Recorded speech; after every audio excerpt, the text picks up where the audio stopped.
भेदारं कर्मभूभृतां ज्ञातारं विश्वतत्त्वानां वन्दे तद्गुणे लब्धे वन्दे तद्गुणे लब्धे वन्दे तद्गुणे लब्धे। जय बोलो पंच परमेश्वरी भगवान की, जय बोलो देवादिदेवादिनाथ भगवान की, जय बोलो अंतिम शासनपति महावीर स्वामी भगवान की, जय बोलो परम पूज्य जय गुरुदेव श्री आदि सागर महावीर की विमल सागर सन्मति सागर जी महाराज की, जय बोलो परम पूज्य जय गुरुदेव श्री सुंदर सागर जी महाराज की, द्वादशाम जिनवाणी माता की।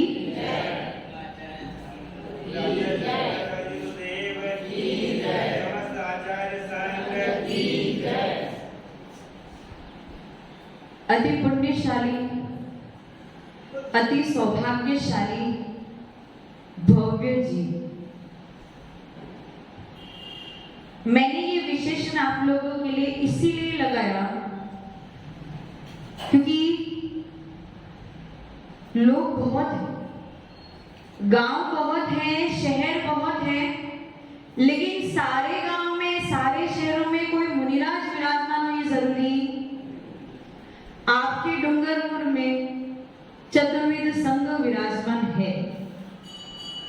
अब डूंगरपुर में लोग तो बहुत सारे हैं, लेकिन सुनने कितने आए? मुट्ठी भर। कुछ लोग ऐसे हैं जो घर पे बैठे सो रहे होंगे, कोई टीवी देख रहा होगा, कोई न्यूज़पेपर पढ़ रहा होगा, अथवा कोई दुकान पे चला गया होगा, अथवा ज्यादा से ज्यादा कोई किचन में लगा होगा। इसीलिए आपके लिए विशेषण लगाना बिल्कुल स्वाभाविक है कि आप अति पुण्यशाली हो, अति सौभाग्यशाली हो, भव्य जीव हो कि इस पंचम काल में भी आपको महावीर स्वामी भगवान की देशना सुनने को प्राप्त हो रही है। इस सौभाग्य को, इस पुण्य को इसी प्रकार से सहराना चाहिए। श्रेणिक राजा ने महावीर स्वामी भगवान के समोषण में महावीर स्वामी भगवान से यह प्रश्न पूछा कि हे प्रभु, हे त्रिलोकीनाथ, आप ये बताइए कि आपकी दिव्य देशना में आपने इतनी सारी बातें बताई। गंधर्व भगवान ने द्वादशांग की रचना कर दी। ये द्वादशांग को पढ़ के आपका सारा उपदेश सुनने के बाद लास्ट कंक्लूजन क्या निकलता है, अर्थात पूरे द्वादशांग का सारभूत वस्तु क्या है? आप लोग भोजन करते हो कि नहीं करते? कि उपवास चल रहे हो? करते हो ना भोजन? भोजन किस लिए करते हैं? शरीर को जितना भोजन खाते हो क्या सारा पच जाता है? उसमें से कुछ ना कुछ वेस्ट भी, केवल सारभूत वस्तु को ग्रहण करते हैं, बाकी जो वेस्ट पदार्थ है उसे हम छोड़ देते हैं। उसी प्रकार से ये द्वादशांग का ज्ञान जब प्राप्त कर रहे हैं, भगवान की वाणी जब सुन रहे हैं, गुरु की वाणी जब सुन रहे हैं, जिनवाणी का स्वाध्याय जब कर रहे हैं, तो उसमें से ग्रहण करने योग्य वस्तु क्या है? ऐसा श्रेणिक राजा ने पूछ लिया। जैसे अगर आपको बुखार आ जाए तो बुखार को नष्ट, क्या आप अपने भोजन से बुखार को नष्ट नहीं कर सकते? कर सकते हो, ऐसा नहीं है कि नहीं कर सकते, लेकिन उसको ज्यादा समय लग जाएगा। अब मेडिकल वाले क्या करते हैं? उस भोजन में से सारभूत तत्वों को निकाल के उसे एक गोली में समाये दो, और जब वो छोटी सी गोलियां खा लोगे तो क्या होगा?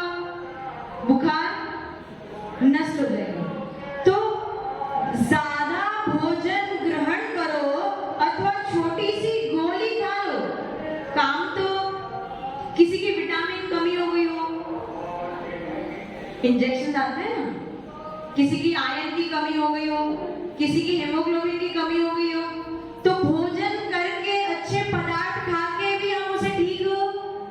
लेकिन हमें क्या चाहिए? क्या चाहिए? Quick result. लंबा देर इंतजार, लंबे समय तक इंतजार कर सकते हैं क्या? इतने पेशेंट्स अब हमारे में, इतने पेशेंट्स अब हमारे में, हमें क्या चाहिए? क्विक रिजल्ट चाहिए। क्विक रिजल्ट के लिए क्या करेंगे डॉक्टर? गोली खिलाएंगे अथवा इंजेक्शन लगाएंगे, तो उससे क्विक रिजल्ट।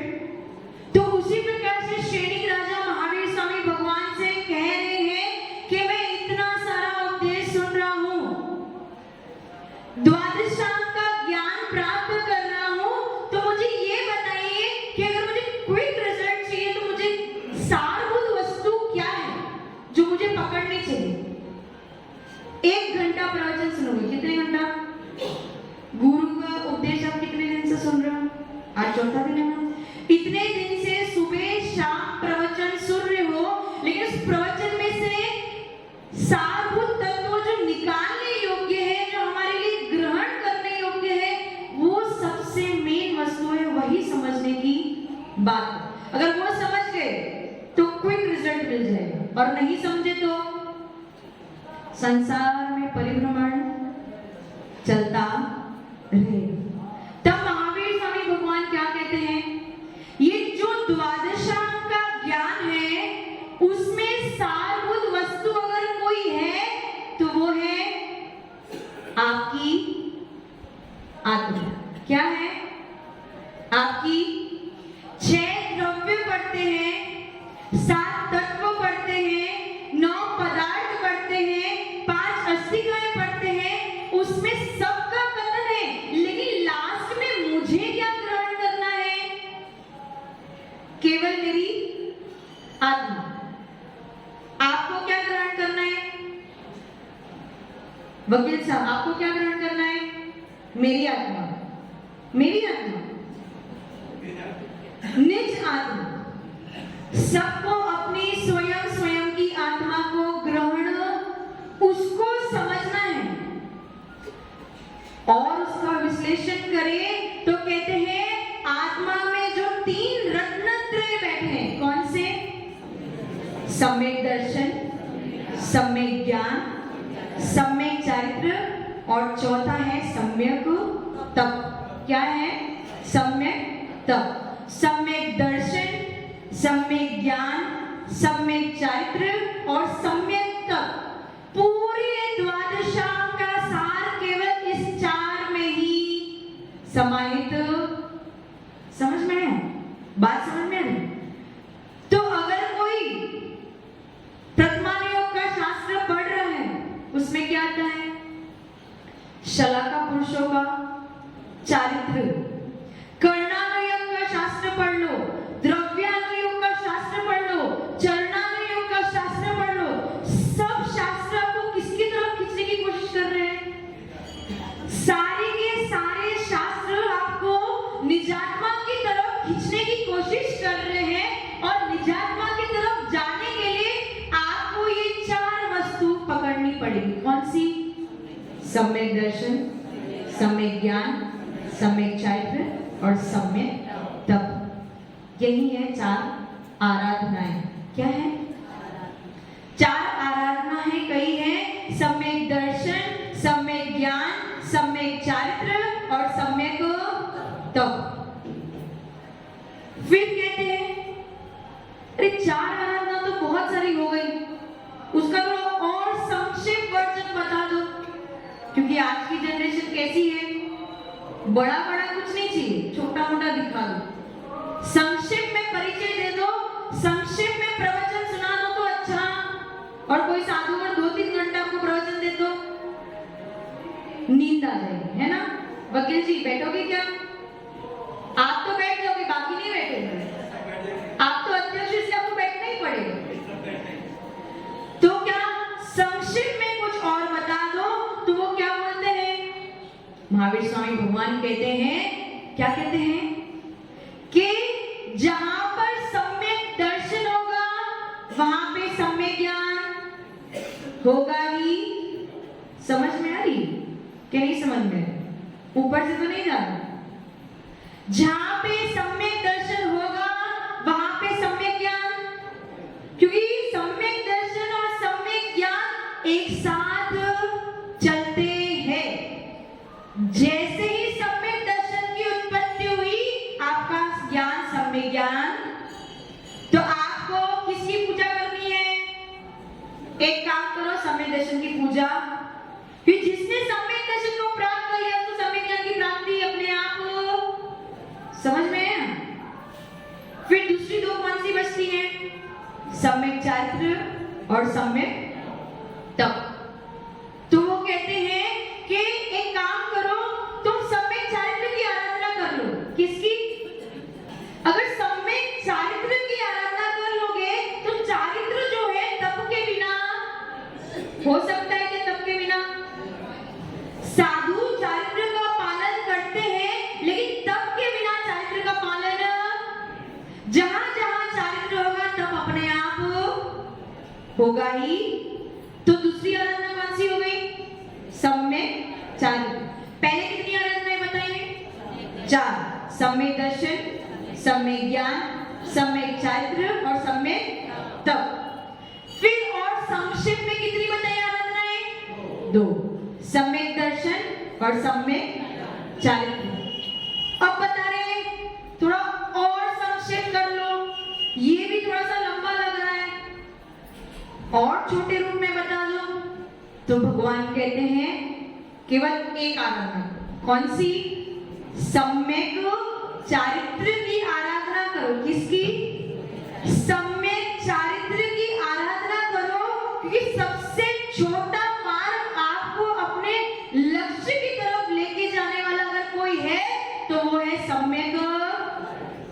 किसके पास है यहाँ पे? किसी के पास है सम्यक चारित्र? आपके पास है क्या? हाँ या ना तो बोलो। है? किसके पास है? किनके पास है? जो मंच पे बैठे हैं उनके पास है सम्यक चारित्र। वही सबसे छोटा मार्ग है अपने लक्ष्य की तरफ पहुंचने के लिए। अब आप पूछो कैसे? तो वो ऐसे, सम्यक चारित्र का पालन वही जीव कर सकता है जो सम्यक दृष्टि, जिसके पास सम्यक दर्शन, जिसके पास सम्यक दर्शन होगा उसके पास सम्यक ज्ञान होगा ही होगा।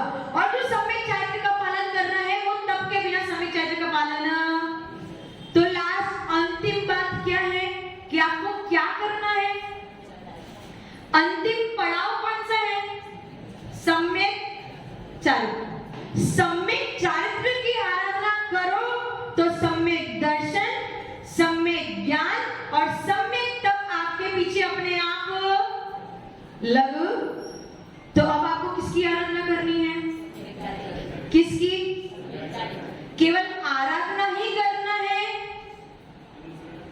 या आराध्य बनना भी है? आराधना किसकी करोगे? हम सब जो सम्यक चारित्र को धारण करने वाले जीव हैं उनकी तो आप आराधना करोगे। और आराधना किसके लिए करोगे? लक्ष्य तो होना चाहिए ना। बिना लक्ष्य के कोई काम करते हैं क्या? बिना प्रयोजन के कोई काम? आप वकील साहब बने थे, बिना प्रयोजन के बने थे क्या? कोई ना कोई प्रयोजन होगा ना, कोई ना कोई लक्ष्य तो होगा। तो लक्ष्य क्या है कि आराधना करते करते हम भी आराध्य बन जाएं। इसीलिए सम्यक चारित्र और सम्यक चारित्र को धारण करने वाले जीवों की आराधना करेंगे। इस प्रकार से महावीर स्वामी भगवान ने पूरे द्वादशांग का सार किसने बता दिया? 4 आराधना। समय ज्यादा हो गया, गुरुदेव को भी सुनना है आराधना के बारे में, और कभी सुनेंगे। इतना याद रखना कि हमारा अंतिम पड़ाव कौन सा है? सम्यक चारित्र। तो आज से आपका अंतिम लक्ष्य कौन सा होना चाहिए? हमें आज से ये ध्यान रखना है कि निश्चित तौर पे सम्यक चारित्र की आराधना करते करते एक दिन हम भी आराध्य बन जाए। इसी लक्ष्य के साथ में आराधना करेंगे। जो परम पूज्य गुरुदेव श्री सुंदर सागर जी महाराज की माता की